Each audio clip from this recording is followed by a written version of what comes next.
So if you have an agency plan inside of Synthflow and you're working with external clients, a good thing that you might want to do is have your clients set up their own Twilio account so you're not on the hook for those monthly costs of making the outbound calls and buying phone numbers. In this tutorial, I'll show you how you can connect an external Twilio account to a sub account inside of Synthflow in just a couple of minutes.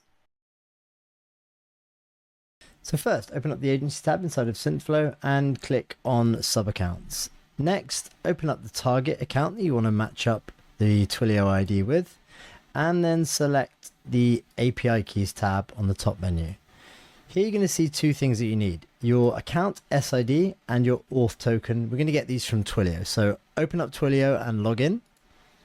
And as soon as you're logged in, you're going to see this page. We're going to need the account info from this box here. We're going to need the SID and the auth tokens. So let's copy each one of those and paste them into the corresponding box inside of Synthflow. Once you have those, hit save.